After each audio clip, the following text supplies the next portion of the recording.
Yes, everyone, welcome back to the channel. Apologies that it took a bit longer than we needed to. We were trying to get the graphics sorted and they took a little bit longer than we was hoping. So cheers for sticking with us. And we are live after all. And we're going to get stuck into this. We're going to have a good old time laughing at Liverpool, aren't we? A little bit of a rival watch. So I want to just have a quick look where our rivals are, what everyone's getting up to. And I might even do this throughout the season as well when they play each other, the big games. Do a little bit of a reaction to how those games are going. If you're interested in that sort of stuff, let me know. And if you're new, hit subscribe. I make content for United fans. If you're an opposition fan, I don't make content for you. That's the game. But if you are a United fan and you like the level-headed stuff, you're not into performative sort of Manchester United content by fuckwits, then I'm your man. Hit subscribe. Now, with it being the transfer season, I wanted to look at the business that's been done so far and the expectations that I have for each team as we approach potentially a very competitive Premier League season.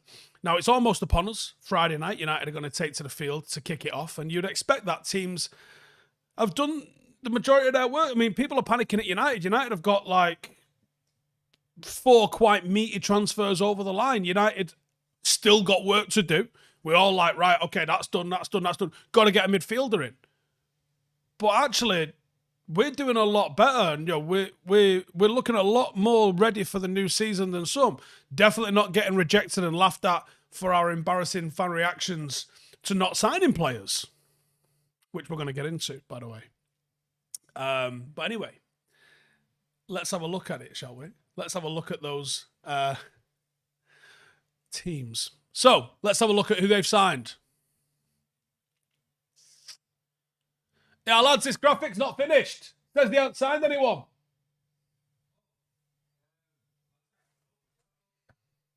Where's the ins? They signed Zubimendi yesterday, didn't they? No? No, they didn't. Right then, Liverpool have embarrassed themselves once again. Not only failing to sign Zubimendi, but acting like he rejected Manchester United. Was United ever even in for him? I don't think we were. It's apparently rejected Bayern Munich, Manchester United and Arsenal. Did you just invent that?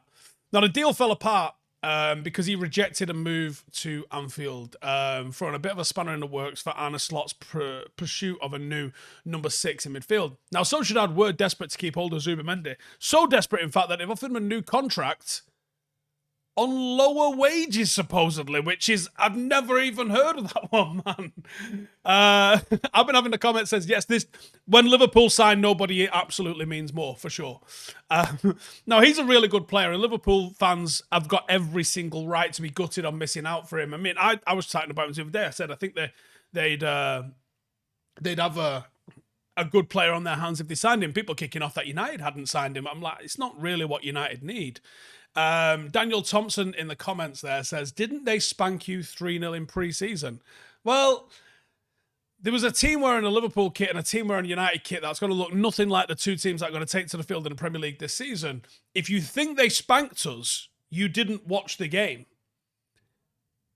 That's the end of that sort of statement, actually, because they didn't spank us. They beat us, yeah. They absolutely beat us, but they didn't spank us, did they? Now, obviously, like I said, he's going to be sticking around at Sociedad, somehow on low wages. I don't know how that. He shone at the Euros. He looked quality in the final after replacing Rodri at half-time. It's a big loss for Liverpool, and they know it, and we know it. There's all sorts of scouse tears. If you've not seen that fuckwit from Anfield Agenda with his Zubi Doo song, come on, man. Fucking... Honestly, if I ever do content like that, shoot me in the fucking face. Thank you.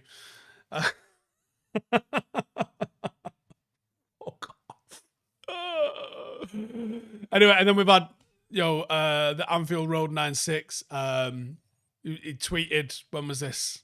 A week ago. Zubimendi not leaving Spain to Arsenal, United and Bayern until Liverpool came along, and he's already packed his bags. When you're big, you're big. And then yesterday tweeting, Zubimendi is an unambitious, useless, time-wasting bottle job. They're fucking fuming. Now, Liverpool have signed a grand total of 0 players this window so far, and they've gone from shouting Glazers in to FSG out. Life does come at you fast, lads. They've lost Carvalho, they've lost Adrian, they've lost Calvin Ramsey, Matip and Alcantara, and they've replaced absolutely nobody.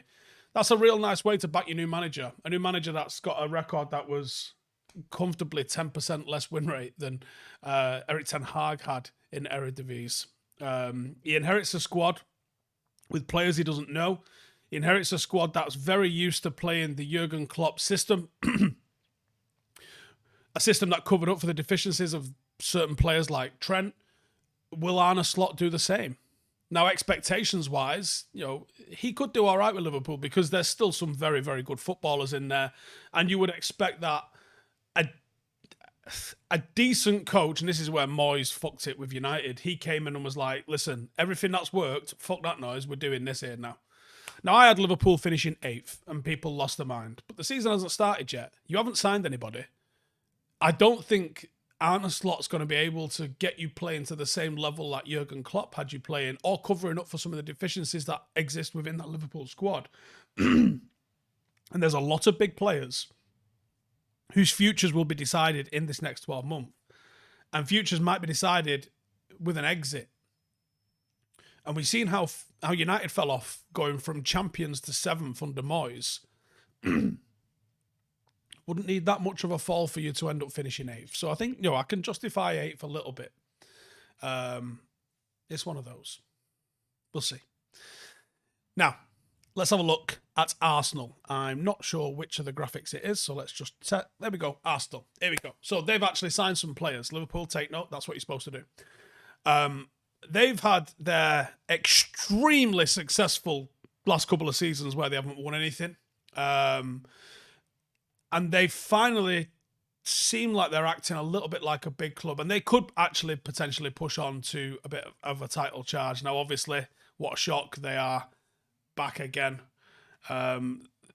These guys from Gunners, it's a Twitter thing.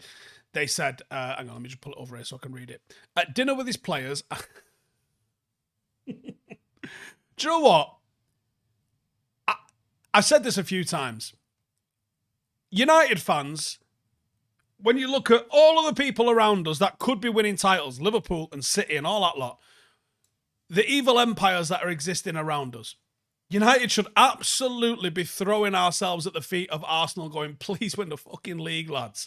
We had a great rivalry with them in the 2000s and the late 90s, and we should be absolutely desperate for them to claw something back against Liverpool, against Manchester City.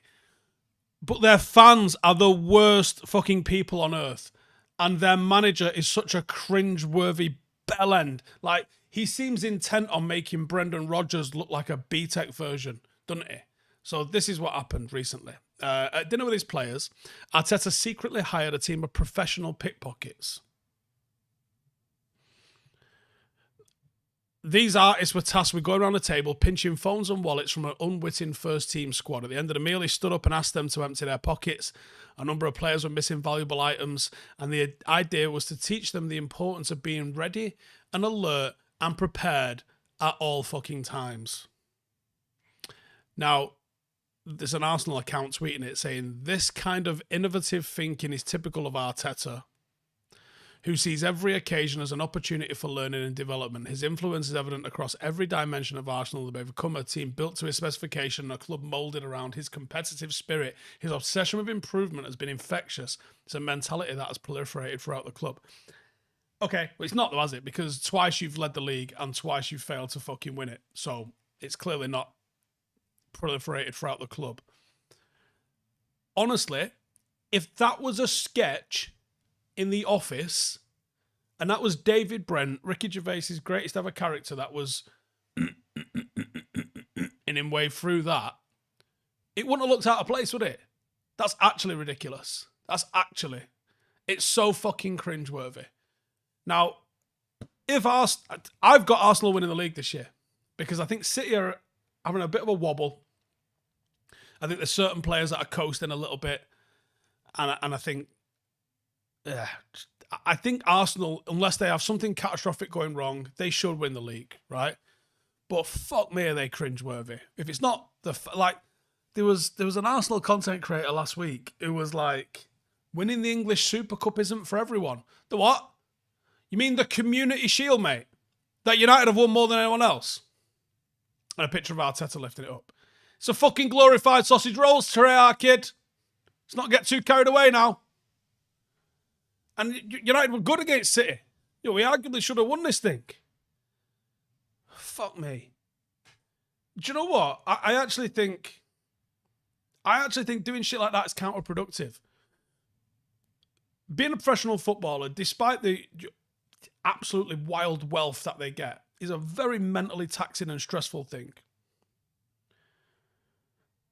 I imagine when the players are sitting down to go to dinner that you actually want them to relax. And you want them to feel safe and secure. And I think doing cringeworthy bell-end shit like that, keeping them on the edge all the time, is going to end up being counterproductive. And you hear about some managers burning the players out because of these fucking mind games that they play all the time.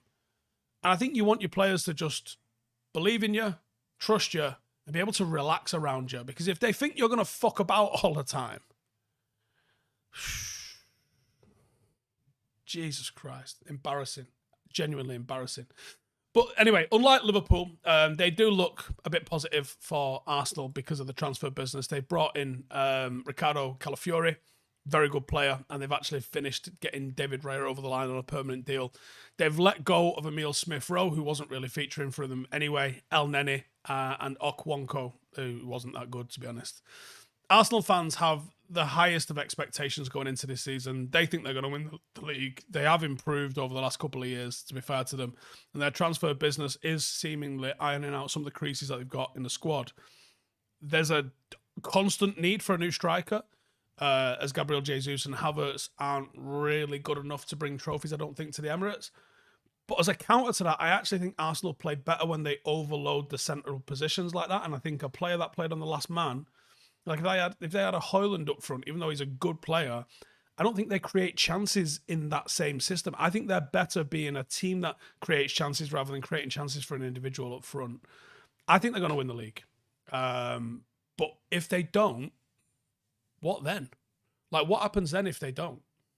Do you know what I mean? Genuinely, what happens then if they're not? Let me know, what is the expectation for Arsenal this season? If it is to win the league, what happens if they don't? You guys let me know in the comments. What do you think, if that's the crack? Right then. City. Is it that one? Nope, that's Chelsea. Nope, that one. That one. That one. City. So, this is a strange one because City's success makes it difficult to laugh at them. They're on the back of 4 in a row. The 115 charges hearing is about to begin, so we might actually get a chance to laugh at them at some point. The hearing sets to start next month with an outcome expected in early 2025. They think the case hearing is going to last 10 weeks, and then there's going to be an independent commission tasked with handling those proceedings. Reports coming out about City suggest that they may have found some success in their defence, but half of the charges are for obstruction, which I'm sure that the Premier League's able to produce. Now, City do face the threat of relegation from the Premier League if the most serious charges are proven to be true. They've also been charged with loads of no cooperations, which potentially has a lesser sort of sentence. But they've denied all the wrongdoing, and they're claiming that they have irrefutable evidence that will clear their name in court, and that's why they're threatening to sue the Premier League over this sort of stuff, because innocent people always sue people who are about to do them, don't they? Now, in terms of City's transfer business, they made some headlines in the window the other day when they got rid of Alvarez for £82 million, which is a phenomenal deal. I think he's a good player, but £82 million is mad, you know. Mad. On the incoming front, they've only signed one name as of writing, although that obviously could change, which is Savinho for £30.8 million. With the squad that they've got, there's obviously not too much need to panic. It feels like De Bruyne's in the twilight, whether it's now or next season, you'd expect he's going to go. But you would also expect, if Pep's sticking around for the medium to long term, you would expect him to probably want to replace him. For me, Florian Wirtz is an absolute tailor-made replacement for Kevin De Bruyne. You don't really need to sign someone, but I've also seen this at United, that you should change people. You get people like Dwight York, who win the treble and go, anyway, that's me. I'm just going to party now for the rest of my life. Someone's saying that Alvarez is a better deal than Anthony. Yep, good point, well made. No denying that. I think sometimes you just need to refresh the squad, whether you need to or not. I think you need to. Like, whether you're like, no, that starting 11's fine, and it kind of is. I still think you should refresh it, because asking a largely the same team to go for 5 on the row, that's very difficult to do. So what's the minimum success? Like, Pep's not getting sacked. I think even if they finished outside the top 10, which I can't envisage, without a points deduction, I can't envisage how that would happen. But even if they finished outside the top 10, they're never going to sack him, right? So what would be the minimum acceptable finish for City? I genuinely can't really see them outside of a points deduction, which obviously changes all sorts. But outside of a points deduction, I don't see them finishing outside the top 2, to be honest. I think they're going to be fine with whatever it ends up being. Danny says Grealish is their York. Could well be. Yeah, could well be. But anyway, yeah, I think City are going to finish second to Arsenal this year. I just think they're not going to have quite the edge that they need. And Arsenal, if it's now or never, I think. If Arsenal don't do it now, I don't think they ever will do it. Right then, Tottenham. So before the season starts, I think everyone should anticipate Spurs starting well. The media will pipe them off for their chances of winning like a quadruple and even winning the league before the inevitable Spursy fall off around Christmas. And it happens every single year. Ange last year, was it the first 10 games or so, got treated like the second coming of Christ at the start of the season. And they were better last season. They actually were nice to watch, and they did some stuff where you're like, that's good, I like that. That's good, I like that. But they finished 5th.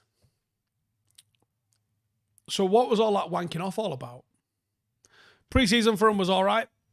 They drew 1-1 with Newcastle and then lost on pens. They beat Hearts. They beat QPR. They beat Vissel Kobe.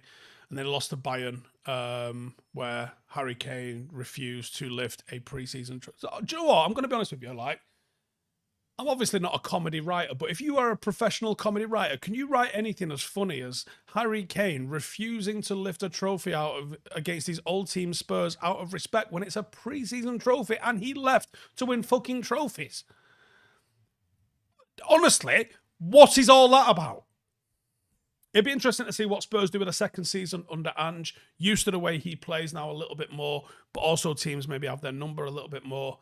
They'd taken a bit of a big risk this summer on a big money signing, really, in Dominic Solanke, £65 million. He's a good striker, but is he the replacement for Harry Kane that you need? They've also brought in Archie Gray, Hyuk Yang, and also Bergvall. And they've spent over 100 million so far this summer in doing so, in bringing all of those in. They've allowed all sorts to go, from Emerson Royal, Joe Rodon, Eric Dyer, Sessegnon, Perisic, Højbjerg, Gill. There's a lot with Højbjerg, Gill, Vales. They've all gone on loan. But I think they've lost some decent players in there. I think Spurs will push United for top 4. Whether or not they get over the line depends on how they go with it. I'm not sure, but I think that there's a real chance that Spurs push United for top 4.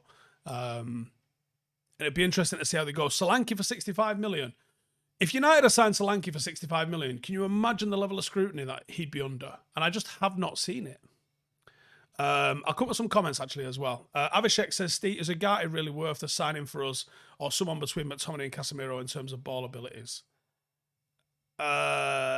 He probably is between Casemiro and McTominay, but he offers so much more off the ball. I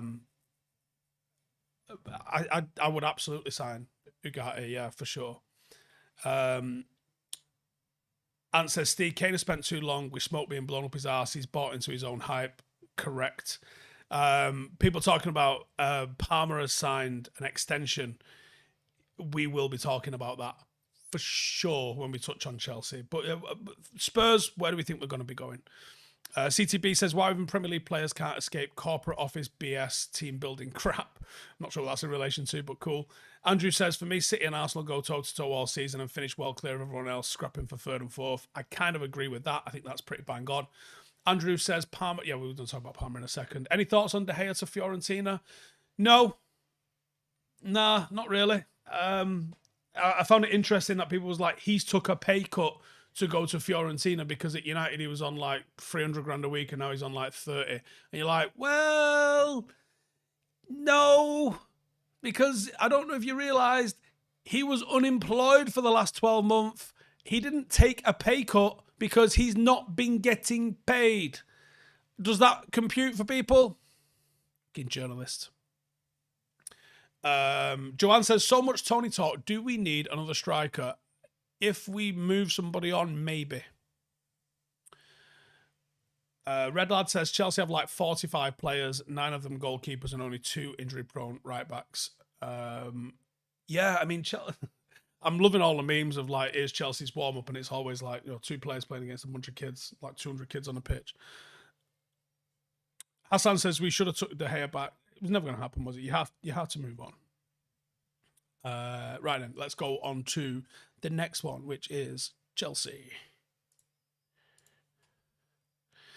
So, Enzo Maresca has come in, and he has been busy. I mean, it takes him a while anyway just to go around and shake everybody's hands in the dressing room, but he has also been pretty busy. Now, it's been shite at pre-season. It is only pre-season, but they've been shite. They drew with Wrexham, they drew with Inter, they lost to Real Madrid, they lost to Manchester City, they beat Club America, and then they ruined all of that progress that they might have had by getting battered off Celtic, which was also a squad absolutely littered with first-team players. So it's not even the excuse of like, it was a lot of kids or whatever, but it is what it is. Now, they'll have Cole Palmer back, which is big for them because he's a very good player. But Cole Palmer signed an 8-year contract last summer. He has just signed a 2-year extension to the 8-year contract, meaning now instead of having 7 years left on it, he's now got 9 years left on it, which makes it like a 10-year kind of deal. He's 22 right now. He's going to be at the club till he's 31 under this one contract. Like, signing a 2-year extension 1 year into a fucking 8-year contract is like, I don't even know what the fuck to say. I'm assuming it's a big old pay rise for him, but I don't get what Chelsea are doing. I really don't. Todd Boehly is playing some sort of football manager challenge that I've never come across. I love a non-league to Premier League challenge. I love a relegation team to the Champions League sort of challenge. I love, can you make Ajax like back-to-back Champions League winners? I love them sort of challenges. I don't understand what his challenge is going to be. Why are we signing everyone in the world? Now, at the time of writing, and obviously this could change, Chelsea have signed Pedro Neto, who's a good player, Omari Kellyman, Dewsbury Hall, Jorgensen, Ansemilo, Velga, Wiley, Gulu, and Adarberio. So, and they've also signed under 21 players as well. They've spent over 160 million so far this summer, which isn't a lot of money, but it's a lot of players. They have had a few go. Maatson, Lewis Hall, Hutchinson, Ziyech, Malang Sarr, and Thiago Silva have all left going into the new season. It looks like Chalobah, Conor Gallagher, and Lukaku also will find themselves at different clubs before the window closes. What is the expectation of this? I think I had them 4th or 5th in my preseason prediction. And I think they could be there or thereabouts if it clicks for them, because they've just got so many fucking good players, right? If it clicks, they're fine. But it might not click. And I don't know how you keep 47 first team players happy. I don't know. I actually don't know. I actually don't know where they could come. I mean, look at it. And this is on the back of, in the last couple of years, spending like a fucking billion. It's absolutely nuts, isn't it? Ant says, fast forward 4 years, Chelsea relegated and Boehly comes out and publicly declares he's a Spurs fan and did it on purpose. United says they're doing everything apart from winning. Daniel says the Gallagher deal is in limbo, right? I'm not sure, yeah. Amaya says Todd's trying to see if he can relegate Chelsea to irrelevancy with $1 billion. Abhinav says, how's Lukaku still a Chelsea player? They spent 100 million on him for him to not play for Chelsea. It's fucking nuts, man. It's absolutely nuts.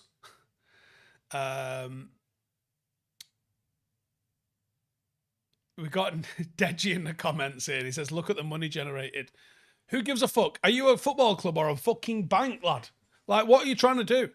Football teams exist to try and win football matches. Chelsea look like they're just trying to fucking amass players for some reason.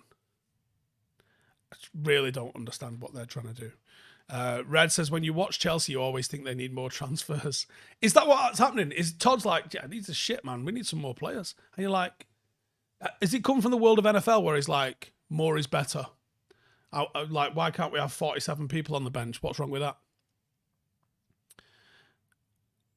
Seth says, what they're doing isn't that legal either. Surely they'll get done. I feel like it's going to happen, isn't it? Kevin says, every pundit seems to be constantly battering United at the moment. Ten Hag's not good enough. Ten Hag gone by Christmas. Signings are not good enough, etc. No one's talking about Arsenal's quiet window.